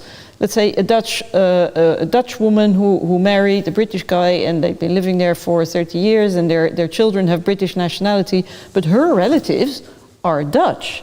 So, and she had parents who were elderly in their mid-80s, and she said, I want to be able to travel freely back and forth to the Netherlands and, visit my parents and maybe stay with them for a while, for a year or so, to look after them.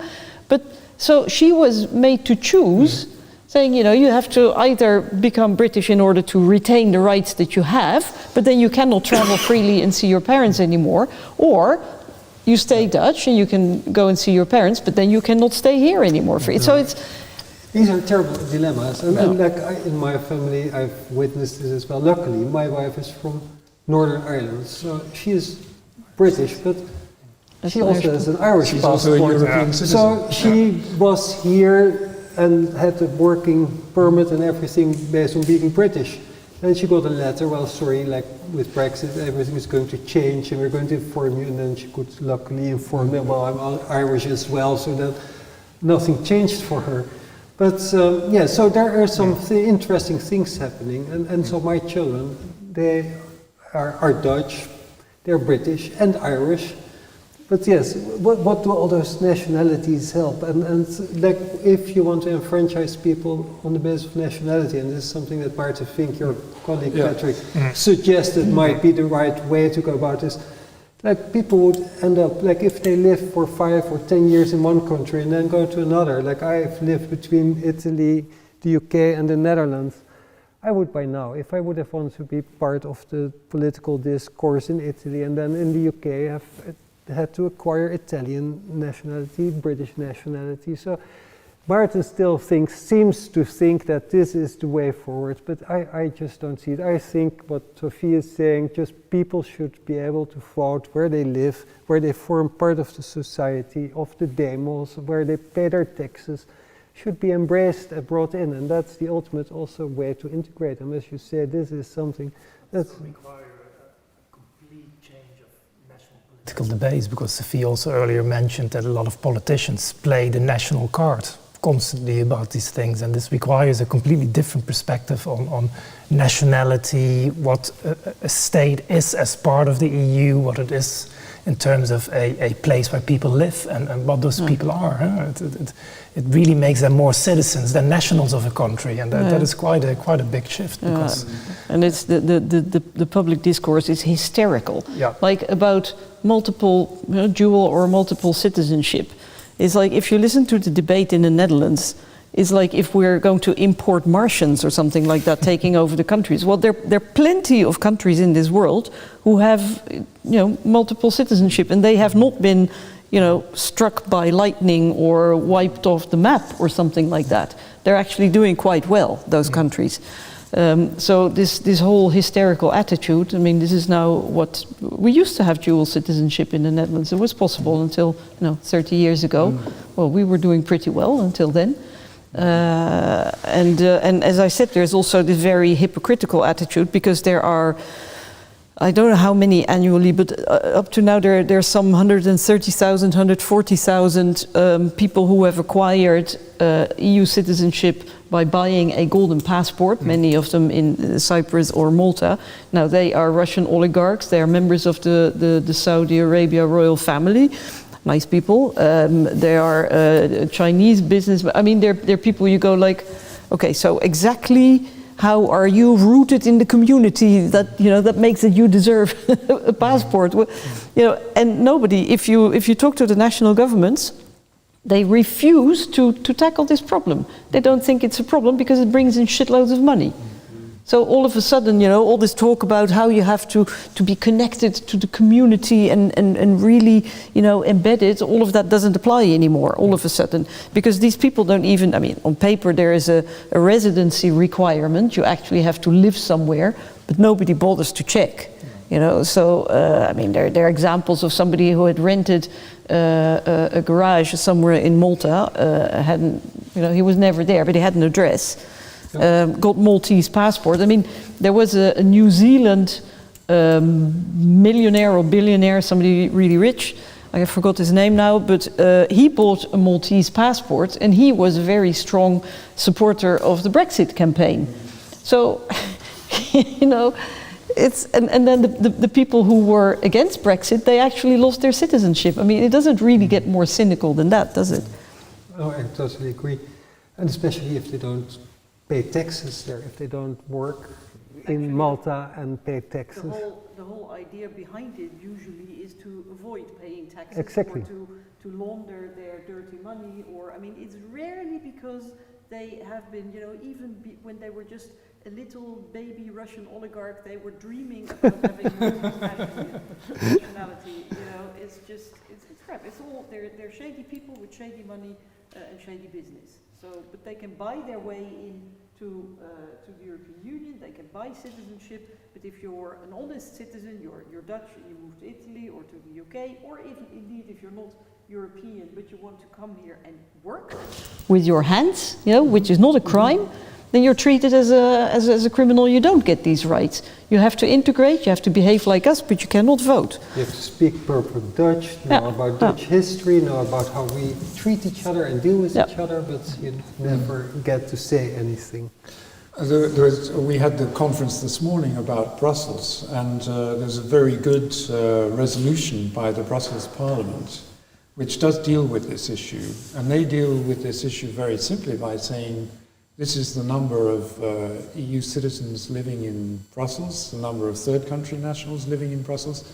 These are the numbers of the people who've acquired Belgian nationality. Therefore, when you look at the disparity between these figures, naturalization just can't be the answer to giving voting rights. It's not possible. You can't solve the problem in that way. I totally agree. Except for the fact, like, who would want to become Belgian? Like, the same you can ask about the Netherlands. Like, if you're from Italy, and a descendant of the Roman Empire, why would you suddenly want to become Dutch in order to have something to say? Like, this is just, like, I think that's something we cannot ask from people. Inversely, there are many people who still have citizenship of an EU member state. Or, for example, in Latin American countries, there are many people who would still have, for example, Portuguese or Spanish citizenship, Italian citizenship, although for generations they've not been here. And with, Ireland is slightly different, but it's really amazing how many Europeans discovered their Irish ancestry after Brexit, because I think you could claim an Irish passport when you had ancestry going 3 generations back or something like that. If your grandmother was Irish, like I think, something like this, then you could claim it. Yeah, no, they were overwhelmed by the amount of applicants for Irish citizenship, especially from people from the UK. Yes. So, the more Irish, the better. Yes, no, for me. I think we're at a very interesting point of the discussion, because we seem to all agree pretty much at this table. The only critical note and the critical questions coming from Patrick about, and I would like to briefly go back to this, about how, like, because I tend to believe that enfranchising EU citizens living in the Netherlands will make Dutch politics engage more with Europe, and because they will also consider this electorate. You placed a critical question. You said it might also, fuel the nationalist sentiments, and like I'm not as concerned about this as you are probably, but. You're a specialist on Euroscepticism, and I'm just this for me was very much a step towards becoming more European and towards maybe a European nationality and politics, and so at some point. And you seem to think that it might be counterproductive if we want to further European integration, because I think the European project is very important. I think in this time and age, with all the big global societal issues, and not only societal issues, but the climate issues, like we need international collaboration more than ever. We can only tackle those issues by working together internationally. And then Europe is, of course, a very important player in this international dialogue. So I am convinced that we need more Europe. And my question is how to get there. And so I saw this as a stepping stone. But what is your feeling, Patrick? I think Sophie just said it much better than I did. Namely, this is important because people should have the right to vote. Not exactly what they vote and how they vote, and whether or not they vote for your party or another party is perhaps less important, I would say, than the fact that they get the right to vote. Is it likely that they would vote for a more pro-European position? Probably. I think even those people who we may not call expats, but who work in the Netherlands at farms and stuff like that, they also benefit from it.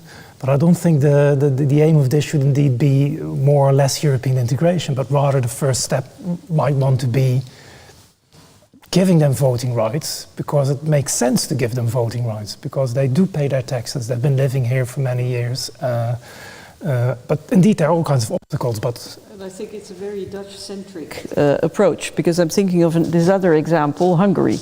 Viktor Orban has been handing out citizenship to some 2 million people, I believe, in the I call it the Hungarian diaspora. I mean, there are Hungarian minorities in something like 7 countries surrounding Hungary, something like that, and it's a big part of his voter base. Huh? Mm-hmm. so the whole thing, and I'm not saying that should be banned or something like that. I'm just saying there are many different angles to this. I think one thing worth looking at is the US, for all its faults, because actually the US disenfranchises quite a bit, doesn't it? But they have a federal assistance voting program which is for overseas voters. And in the run-up to the Commission proposals, and we obviously wrote a lot in response to the consultations, and very much supported the idea of a help desk, which the public did as well in the public consultation. What the Commission has come up with is a contact point. And, quite clearly, this member state tendency to dampen down European democracy issues, except when it comes to outside interference with elections. They work together more. But I think this is something maybe the European Parliament could look at, or D66 could look at, because I think if you have a system where the electoral authorities have to work together. The European Parliament has proposed, I think, a European electoral authority. They have to work together to avoid double voting and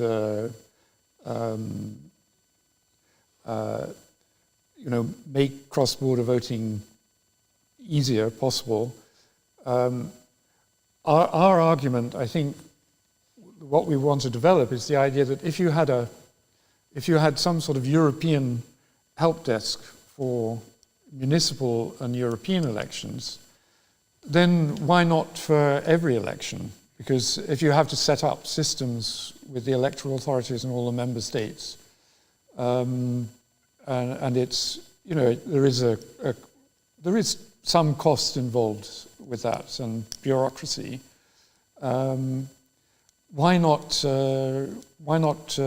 use it also for people voting from overseas in a national election?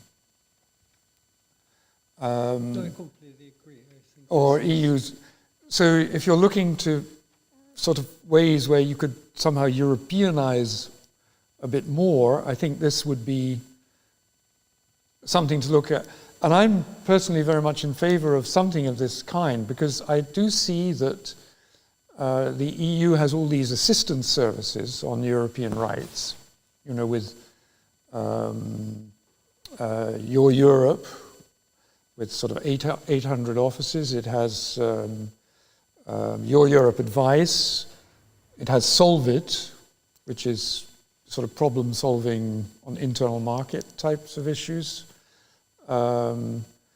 It's potentially a pretty good system. It's probably very underused, a bit underknown, but the voting rights is a very specialized area, and it comes up at particular times, just before elections, etc. So it's not, you can't organize it quite the same as you organize other things. I think there's one interesting angle here. We have European elections, as we call them, for the European Parliament, but those are direct elections. Of course, all national elections are indirect European elections because they determine the composition of the Council, which is the second legislator. So, you know, from that perspective, and of course the national governments are going to probably guillotine me or something if it's out loud, but it's true. National elections are European elections in this sense because you determine. It's like the Länder elections in Germany also determine the composition of the Bundesrat, which is also political. It determines the outcome of legislation. It matters who's a member of the council. Very good point. And so what are you going to take with you from this discussion and from the suggestions of Tony to the conference on the future of Europe? Because this is, of course, something that's happening in this period, and I think Renew is is the driving force behind this conference. Can you talk a little bit about how the conference, how you feel about the effectiveness and the reach it has, and whether it is really helping to shape our ideas about where we're moving and like how Europe is moving forward. Well, it's a slightly different topic than voting rights. I have to say, myself, I'm not 100% optimistic about the conference on the future of Europe because apart from the fact that it took a year and a half of infighting between politicians to start the whole thing up, apparently I'm not participating in the debates, but it seems that the debates themselves are also a bit more than animated, let's say. And the point is that before the whole thing started, there were 12 heads of government, including the one leading this country, saying, they wrote a letter saying, dear people, you can have your conference all you like and talk all you like, but we're not going to make any changes. Best of luck. So, and of course things are changing. We now have a new German government in place, which is clearly more reform-minded than the previous one. If Macron wins a second term, that too is going to clear the way for more institutional reforms, which are desperately needed, I think. But it's a whole different debate. But I can see how intergovernmental Europe, in other words, the cooperation between national governments, is becoming more and more the bottleneck for the European Union. People don't see it immediately because it's not as if we're sort of, falling over the edge from one minute to the next. But it's strangling Europe. It is paralyzing Europe in all the areas where we need progress. It's geopolitics, migration, fighting COVID, the rule of law, digital, climate policies. I mean, you name it. In none of those areas, intergovernmental Europe is making any progress anymore. None. Everything is frozen. And that's hidden by the fact that the government leaders, they all go to these summits and they arrive in their big black limousines and there are lots of cameras and they do press conferences and all looks terribly important, but it hides the fact that they're not doing anything at all. And they have become very much the symbol of the problem, yeah, indeed, of the problem that we are discussing here today, because they are blocking everything, and they are so jealous, in a way, of a stronger Europe that they're going to block anything that's going to Europeanize us, that's going to Europeanize democracy, that's going to Europeanize civil rights, political rights. They want to pretend, and the point is that COVID has helped them. Because COVID, basically closed the borders. It brought about this, rally around the flag, and we all had to be behind our whether it's a president or a king or a queen or whatever, the prime minister. It has strengthened. There's less interaction between European citizens. People see only the national experts on television. They hear the national measures. So COVID has helped them. but ultimately it weakens Europe and it weakens our position in the world. So what can we do? Revolution. We need a revolution. I think it's time for a revolution. And it would be wonderful if the conference on the future of Europe is going to be a revolution, but somehow I have a hunch that it's not going to be. So it takes, first of all, it takes people quite literally taking to the streets. Do people realize that the biggest manifestation ever in the history of the European Union for Europe took place in the United Kingdom? Huh? Yeah. Not here, yeah. in the UK. That's one. And secondly, vote, vote, vote, vote. I see a young generation that is 10 times more mobilized and aware and committed than my generation. You know, they stand up for climate change, for for more solidarity now with COVID, for all these things. But the one thing they don't do is vote. Vote, vote, vote. And this is why it's so important, the topic that we're talking about. Yeah. Because in a representative democracy that I firmly believe in, I think you're entirely right. I mean, all the assemblies and conferences is great, you know, it's fine. But ultimately, it's about voting. That is where the power lies. Yeah.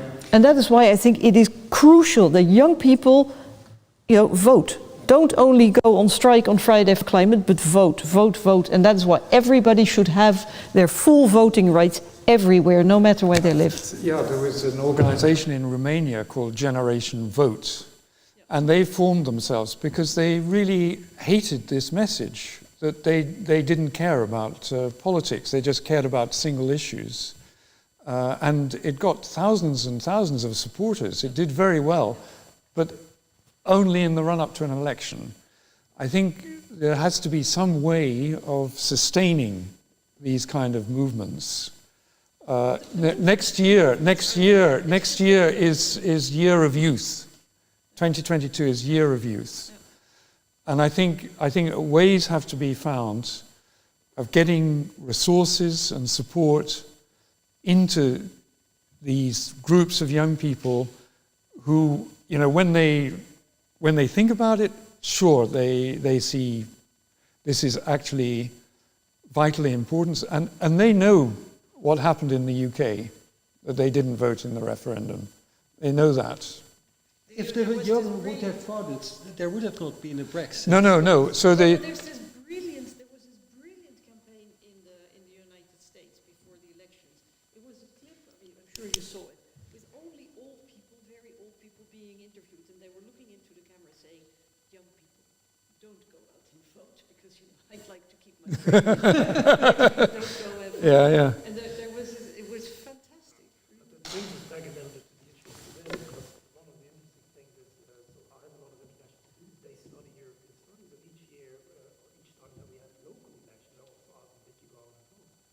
They don't go out and vote, and at one point the biggest party in Maastricht was the elderly party, which is very strange, because they have a pretty big university compared to the size of the land. So that's definitely something here which is worth looking into. But maybe also want to come back to the conference on the future of the EU, because I think it's interesting, because I think back to the conference that eventually led to the Constitutional Treaty, even though also the Dutch government and others said, this is not so important, nothing is going to happen. Eventually it did, but maybe the big difference between then and now is that we have much more visible political leaders sitting in the conference back then. But there's a big difference, because it was a convention. Yeah. It was set up to work on treaty change. Yeah, but they also, and they took it very seriously. And also said, we are going to do this and that and such and so. And now indeed it's very silent. There will be an event in Maastricht in the next couple of months sometime. But I think the whole history of this conference was it didn't bode well, because the reason was we had acquired something in the European Parliament that was going to take us closer to actual. It was called the Spitzenkandidat. It meant that every political family would have one candidate, and if that family became the biggest after the elections, then the Spitzenkandidat would be president of the European Commission. Of course, the member state governments wanted to kill this as quickly as possible. And they managed to do that. Okay, this was a mistake of the European Parliament, which we should have never ever accepted it. I was desperate when I saw it happening. But in order to then, as a kind of consolation prize, it was suggested to set up this conference on the future of Europe. Now, I have very few illusions that it's going to lead to actual change. Where it might actually have added value is creating the online platforms where people can get together and debate. That may actually outlive the conference and start living a life of its own. I mean, if that happens, then I think, that in itself has value. I think one of the interesting things to think about also in this whole context, and I think it was mentioned just very early before, is also this idea of transnational lists, because that may also, I think this is something also where you could get expats into voting again. Even if you don't yet have to, because all of a sudden you might, as a German national in the Netherlands, vote for a German candidate who you like, or I could vote for a German candidate. It's close, huh? It's close. I mean, I can see that Parliament, the Christian Democrats, the EPP group, they're extremely skeptical. But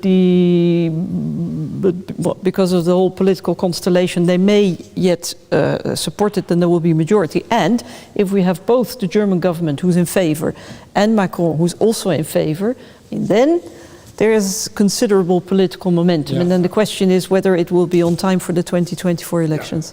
Right. Just on the conference, I think that you have to follow a kind of twin-track approach. There's the legislation and the reform of the legislation on voting rights for municipal and European elections, which is nothing to do with the Conference on the Future of Europe in a way. It's going to go through anyway in the Libe committee and other committees at the beginning of next year.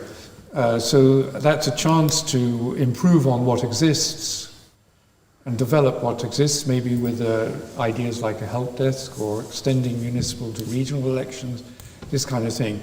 I think we see the platform for the Conference on the Future of Europe.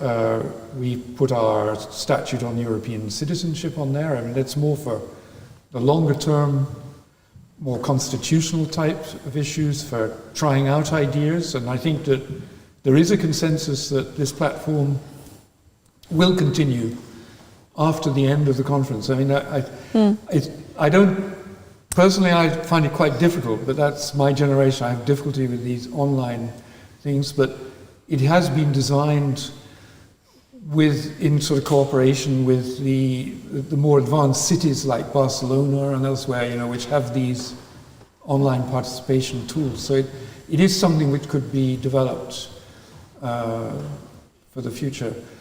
I so agree about the role of the European Council. I remember the old days when the European Council was just an informal club of prime ministers, which was actually quite useful for civil society, because the prime ministers were a little bit above all the kind of sectoral interests, and they could help set some agendas. But since the whole thing has become so weighted and heavily institutionalized, it's very difficult. But to de-institutionalize things is very difficult. If possible at all. If possible at all, yeah. When you think of all the things that we know in life which live on, despite everything. Power is very rarely abandoned on every basis. Yes. I think I'm afraid we have a technical problem, and I don't know whether that's true and whether our technical people can confirm this. I gestured that they can hear us, but online in the chat, I hear people writing that they can't hear anything. So I hope that's not true. I hope people can hear us, and I hope that the person who wrote this is like someone who has local problems. But I also think we have been talking for quite a long time, and it's time to sign off.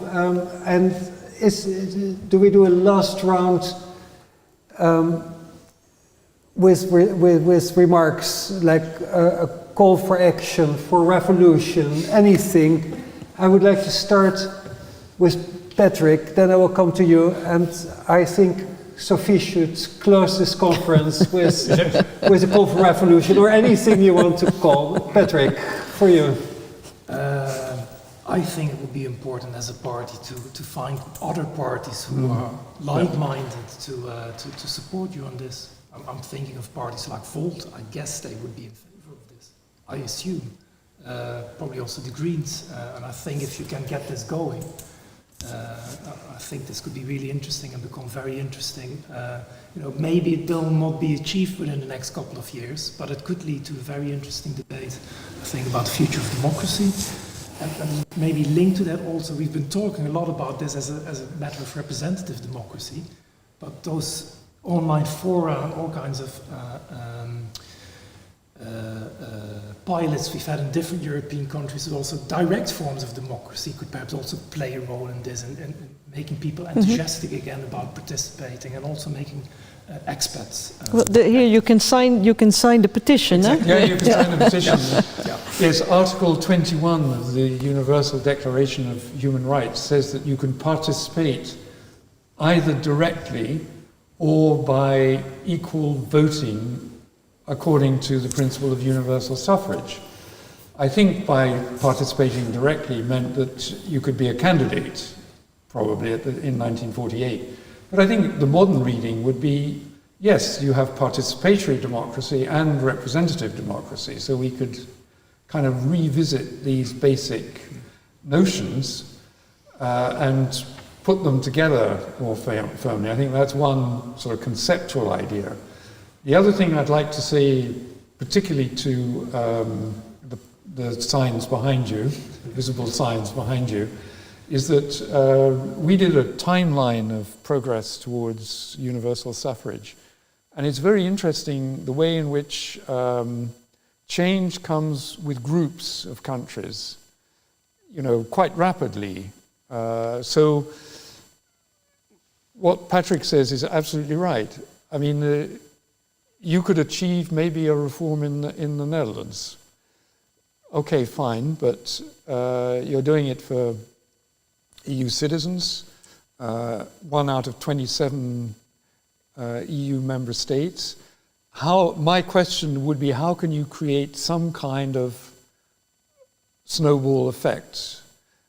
Talking to other, not just parties, I would say also some individual politicians at different levels. I mean, there are those who are 100% behind us because they are EU citizens from other countries who've been voted in to city councils.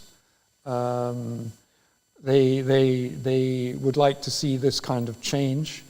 So you need somehow to bring those who are in favor of these changes. You need to identify them and try to bring them together and persuade them to do what you did. I mean, you're not the only person who experienced living in the UK during the referendum, and I've met many other people who were in the UK and said they learned some lessons from that, and we need to make these reforms. So I think I don't see exactly how it can be done. You need to have some reform movement going across political parties. Where I find the situation worrying for this issue is that, I mean, I'm used to working in civil society, in consumer movements, with migration organizations, with other groups,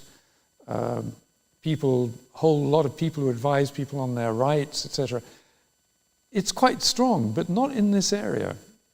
And I think that somehow there has to be a more building up of a civil society around voting in elections. And it tends to be, would you like to do a project during the, in the run-up to the elections to try to get the vote out? It's that kind of thing, but that's not. This needs, proper sustained effort, and it's very, very difficult. So you find organizations, but if you're between the elections, they've gone very quiet. So I think that for reforms, you need more, transnational communication, and you need to have a sense that there are civil society groups supporting you and watching you, and also working together across borders on this issue. And it's not there yet, despite a lot of people saying, finally, there's more emergence of a more transnational European civil society. And this is where you finish, and not with an appeal to people, because then I will do this. Okay, good. Because there's still a lot we can discuss, and from the also on the basis of what you just put to the table, I think we could have had a lengthy discussion. But I would like just to thank you also. Like I'm also, of course, thanking Patrick already for his contribution, but for also bringing this European Citizens initiative to the table. I also would like to appeal to all people watching this conference and to our D66 membership to support your Citizens initiative.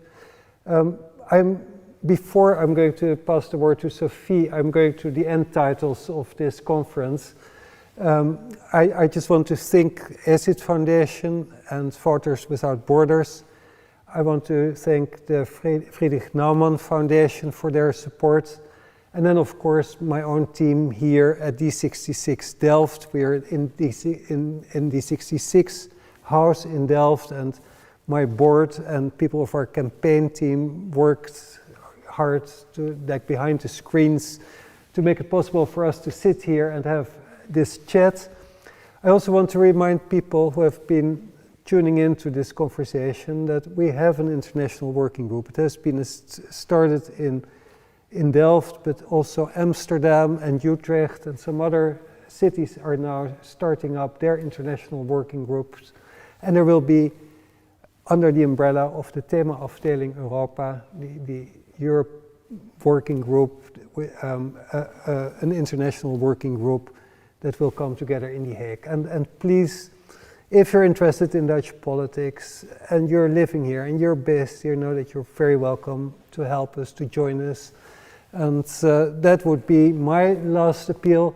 And now I would like to give the word to Sophie in 't Veld, your member of the European Parliament, who is here today, to close this meeting with her call for a revolution or anything else you would want to bring to us. I will, because the more I'm thinking about it, the more I think, yes, we do need a revolution. And I'll tell you why.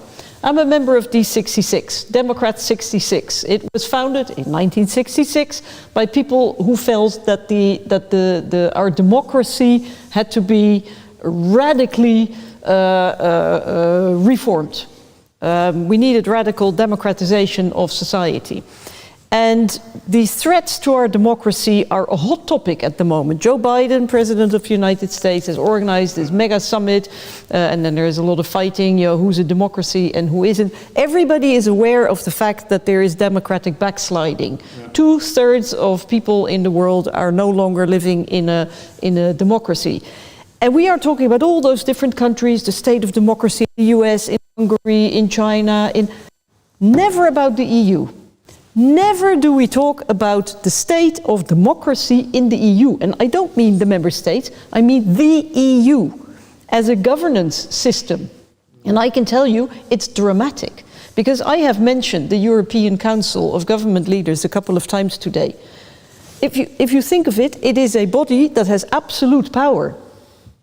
21st century, I'm not talking Middle Ages, no. The 21st century, a body that has absolute power because it didn't get a mandate from anybody, it's not accountable to anybody, we cannot vote it down, we cannot vote down its individual members, and if you look at the quality of the individual members, I like to point out that at least a quarter of them are autocrats or crooks or both, and they are deciding